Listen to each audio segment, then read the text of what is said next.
السلام عليكم ورحمة الله.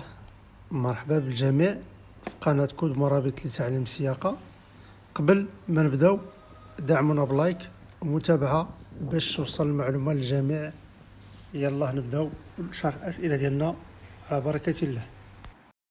سؤال رقم 1: فاش كيدير شي واحد جنحة وهو صايق، شحال هو أقصى عدد ديال النقاط اللي يمكن تمشي ليه من البيرمي في دقة واحدة؟ 16 نقطة إجابة رقم 1، 14 نقطة إجابة رقم 2، 20 نقطة إجابة رقم 3. الجواب الصحيح 14 نقطة. علاش؟ القانون واضح، وخا تكون الجنحة فيها بزاف ديال المخالفات، الحد الأقصى ديال النقاط اللي يمكن يتقسم ليك في مرة واحدة هو 14 نقطة. إذن الإجابة الصحيحة هو رقم 2، 14 نقطة. سؤال رقم 2: إلا شي واحد شدوه مزور شهادة الفحص التقني لا فيزيت ديال الطوموبيل، شنو هي العقوبة اللي كيتعرض ليها؟ حجز المركبة كتدخل الفريان إجابة رقم 1، مصادرة المركبة كديها الدولة إجابة رقم 2، غرامة مالية إجابة رقم 3، حجز المركبة وغرامة مالية إجابة رقم 4. الجواب الصحيح هو رقم 1 و3، حجز المركبة وغرامة مالية. علاش؟ تزوير لا فيزيت ماشي لعبة، يعني القانون كيعاقب عليها بالشدان ديال الطوموبيل، يعني كيحجز لك على المركبة وكيديها لك الفريان وكتخلص عليها غرامة مالية. إذن الإجابة الصحيحة هو رقم 1 و3. سؤال رقم 3: ملي شي سائق ما كيحترمش الراجلين في ممر الراجلين، واش هذه مخالفة؟ واش كيمشيو عليها النقط؟ مخالفة من الدرجة الثانية لا، ما كيمشيوش النقط إجابة رقم 1. مخالفة من الدرجة الثالثة نعم كيمشيو النقط. مخالفة من الدرجة الثانية نعم كيمشيو النقط. الجواب الصحيح هو رقم 1، مخالفة من الدرجة الثانية لا، ما كيمشيوش النقط. علاش؟ عدم احترام أسبقية ديال الراجلين كتعتبر مخالفة من الدرجة الثانية، كتخلص عليها غرامة ولكن ما فيهاش خصم ديال النقط من البيرمي. إذن الجواب الصحيح هو رقم 1، مخالفة من الدرجة الأولى ولا ما كيمشيوش النقط. سؤال رقم 4: إلا السائق رفض يمتثل أوامر ديال العون الأمن بوليسي أو الدركي، هذا التصرف شنو كتعتبر؟ غير مخالفة بسيطة إجابة رقم 1، جنحة إجابة رقم 2، جنحة مع غرامة وسحب النقط إجابة رقم 3. الجواب الصحيح هو رقم 3، جنحة مع غرامة وسحب النقط. علاش؟ ملي كترفض الامتثال ماشي مخالفة عادية، القانون كيعتبرها جنحة، يعني فيها عقوبات قاصحة بحال غرامة مالية وخصم نقط من رخصة السياقة. إذن الجواب الصحيح هو رقم 3. سؤال رقم 5: إلا كانت نسبة الكحول في النفس ديال السائق فايتة 0.10 مليغرام في اللتر، شحال من نقطة كتمشي ليه؟ 4 نقاط إجابة رقم 1، 6 نقاط إجابة رقم 2، 8 نقاط إجابة رقم 3. الجواب الصحيح هو رقم 2، 6 نقاط. علاش؟ السياقة تحت تأثير الكحول من أخطر الحوايج. إلا تعديتي نسبة المسموح بها في النفس، يعني النسبة المسموح بها، القانون كيعاقبك بخصم ديال 6 النقاط من رصيد البيرمي ديالك، كيدير لك 6 ديال النقاط. اذا الاجابه الصحيحه هو رقم 2، 6 نقاط. سؤال رقم 6، الا كنتي فايت السرعه المسموح بها ب10 كيلومتر في الساعه، واش كيتحيدوا لك النقاط؟ نعم 2 ديال النقاط، اجابه رقم 1. نعم 4 نقاط، اجابه رقم 2. لا ما فيهاش خصم النقاط، اجابه رقم 3. الاجابه الصحيحه هو رقم 3، لا ما فيهاش خصم النقاط. علاش؟ تجاوز السرعه بشي حاجه قليله، اقل يعني قل من 20 كيلومتر في الساعه، ما فيها غير غرامه ماليه، ولكن ما كينقصوش عليها النقاط من البيرمي. حتى كتفوت اكثر من 20 كيلومتر في الساعه عاد كتولي كتدخل في النقص ديال النقاط من البيرمي. اذا الجواب الصحيح هو رقم 3، لا ما فيهاش خصم النقاط. الآن رقم 7، السائق إلا شدوه كيهضر في التليفون وهو السايق للمرة الثانية في نفس العام، واش الغرامة ديالو كتضاعف؟ نعم كتضاعف مرة واحدة، إجابة رقم 1. نعم كتضاعف 3 المرات، إجابة رقم 2. لا كتبقى هي، إجابة رقم 3. الجواب الصحيح هو رقم 3، لا كتبقى هي غير مضاعفة. علاش؟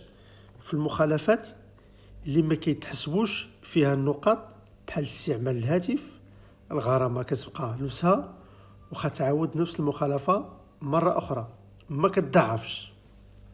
إذن الجواب الصحيح هو رقم 3، لا كتبقى هي غير مضاعفة.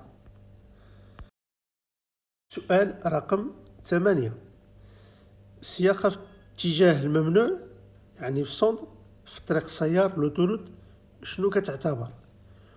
مخالفة عادية، إجابة رقم 1. جنحة، إجابة رقم 2. مخالفة كدير لتوقيف المركبة، إجابة رقم 3. مخالفة كدير لحجز المركبة، إجابة رقم 4. الجواب الصحيح هو رقم 2، جنحة. علاش؟ هذه من أخطر الحوايج اللي يقدر يديرها السائق، هو الرجوع للخلف أو السير في اتجاه المعاكس في طريق السيار. ماشي مخالفة، ولكن كتعتبر جنحة خطيرة وكيعاقب عليها القانون بصرامة. إذن الجواب الصحيح هو رقم 2، جنحة. سؤال رقم 9، واش استعمال جهاز كاشف الرادار كتعتبر جنحة؟ واش ممكن الدولة تصادر لك المركبة؟ نعم جنحة، نعم مصادرة، إجابة رقم 1. لا إجابة رقم 2. نعم إجابة رقم 3. الجواب الصحيح ورقم 1، نعم جنحة، نعم مصادرة. علاش؟ القانون كيمنع منعا باتا استعمال أي جهاز كيكشف الرادارات، ممنوع عليك تستعمل شي جهاز كيكشف الرادار. الاستعمال ديالو كيتعتبر جنحة، والعقوبة ديالها ماشي غير غرامة، ممكن حتى الطوموبيل ديالك تصادر الدولة، يعني تديها لك الدولة. إذن الجواب الصحيح هو رقم 1، جنحة، نعم مصادرة. سؤال رقم 10، ملي شي سائق كيفقد جميع النقاط ديالو الرصيد كيوصل ل0، شنو كيطرى البيرمي ديالو؟ إلغاء رخصة السياقة، إجابة رقم 1. توقيف رخصة السياقة لمدة 6 شهور، إجابة رقم 2. إلغاء رخصة السياقة مع الخضوع لدورة تكوينية، إجابة رقم 3. الجواب الصحيح هو رقم 3، إلغاء الرخصة مع الخضوع لدورة تكوينية. علاش؟ إلا وصلتي ل0 نقطة يعني 0 نقطة، البيرمي ديالك كيتلغى، وما يمكنش ليك دوز بيرمي جديد حتى تدوز واحد المدة ودير دورة في التربية على سلامة طرقية، يعني دورة تكوينية، عاد يمكن لك تاخد البيرمي ديالك.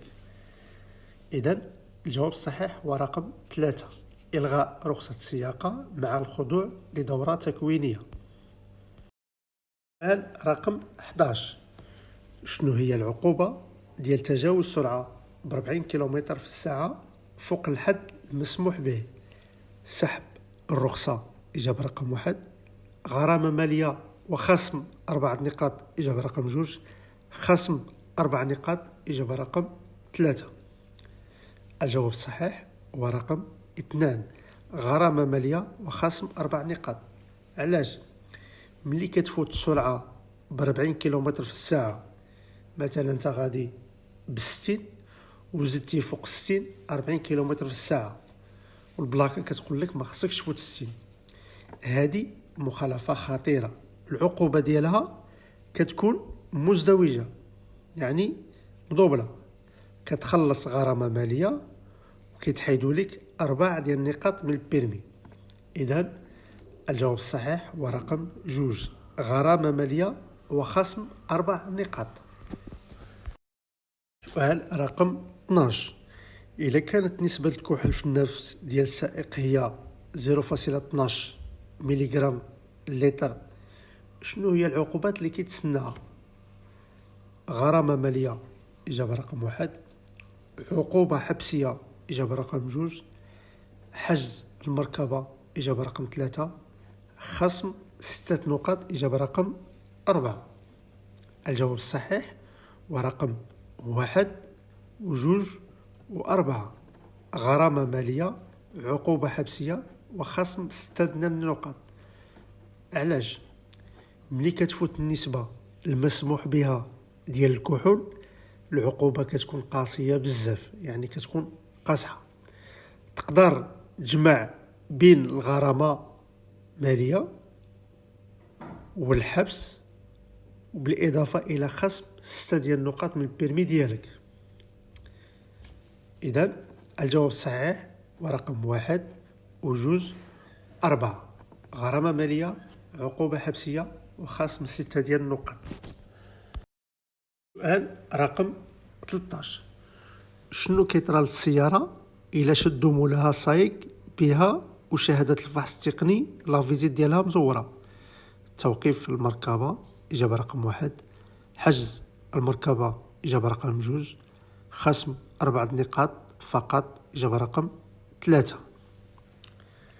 الجواب الصحيح ورقم 1، حجز المركبة، يعني تزوير وثيقة رسمية بحال شهادة الفحص التقني، عقوبة ديالو ماشي غير غرامة، ولكن السيارة كيتم الحجز ديالها في المحجز، يعني الفوريان مباشرة.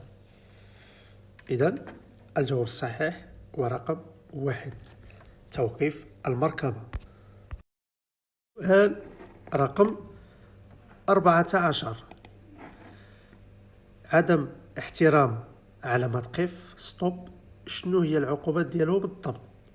غرامة من الدرجة الأولى وخصم 4 نقاط إجابة رقم 1، غرامة من الدرجة الثانية وخصم 2 ديال النقاط إجابة رقم 2، غرامة من الدرجة الأولى فقط إجابة رقم 3. الجواب الصحيح غرامة من الدرجة الأولى وخصم 4 نقاط. 1، علاش؟ علامة قف عندها أهمية كبيرة في القانون، حيث إلا ما احترمتيهاش كتعتبر مخالفة من الدرجة الأولى، والغرامة ديالها كتكون طالعة وكيتحيدوا لك 4 ديال النقاط من البيرمي. إذن الجواب الصحيح هو رقم 1، غرامة مالية من الدرجة الأولى وخصم 4 ديال النقاط. رقم 15، السياقة بلا بلايك، صفائح التسجيل أو البلايك ما واضحينش، شنو هي العقوبة؟ غرامة من 2000 حتى ل 12000 درهم وحجز المركبة إجابة رقم 1، غرامة من 2000 حتى ل 6000 درهم بلا حجز، إجابة رقم 2. حجز المركبة فقط، إجابة رقم 3. الجواب الصحيح هو رقم 1. غرامة من 2000 درهم حتى ل 12000 درهم وحجز المركبة. علاش؟ البلايك هما بطاقة تعريف ديال السيارة، يعني السيارة بلا بلاكا ما كيكونش معروفة. السياقة بلا بهم أو بلا بلايك أو بلايك المزورين، العقوبة ديالها غرامة مالية ثقيلة بزاف، وضروري السيارة كتدخل الفريان. إذن الجواب الصحيح هو رقم 1. غرامة من 2000 درهم حتى ل 12000 درهم وحجز المركبة. سؤال رقم 16. شحال هي أقصى عقوبة حبسية لشي واحد شدوه سايق بالبيرمي مزور؟ 6 شهور، إجابة رقم 1. 3 سنين، إجابة رقم 2. سنة واحدة، إجابة رقم 3. الجواب الصحيح هو رقم 2. 3 سنوات. يعني تزوير رخصة السياقة ماشي مخالفة، هذه جريمة تزوير وثيقة رسمية، يعني كتزور شي وثيقة رسمية. القانون هنا كيعاقب عليها بالحبس اللي ممكن يوصل حتى ل 3 سنوات نافذة، يعني كتطبق عليك 3 سنين نافذة. إذن الجواب الصحيح هو رقم 2. 3 سنوات. سؤال رقم 17. أي وحدة من هذه الحالات كتعتبر جنحة ماشي غير مخالفة؟ السياقة بلا بيرمي كاع، إجابة رقم 1. البلايك ديال الطوموبيل ماشي مطابقين الأوراق ديالها، إجابة رقم 2. السياقة ونسبة الكحول في الدم فايتة 0.20 غرام باللتر، إجابة رقم 3. السياقة في اتجاه الممنوع في طريق عادية، إجابة رقم 4. الجواب الصحيح هو رقم 1 ورقم 3. علاش؟ خاص تفرق بين المخالفة والجنحة، يعني السياقة بلا بيرمي أو السياقة في حالة السكر كتعتبر جرائم، يعني جنح خطيرة، بينما السياقة في اتجاه الممنوع في المدينة مثلا كتعتبر غير مخالفة وخا خطيرة. إذن الجواب الصحيح هو رقم 1 و3. السياقة بلا بيرمي كاع، والسياقة ونسبة الكحول في الدم فايتة 0.20 غرام مليلتر.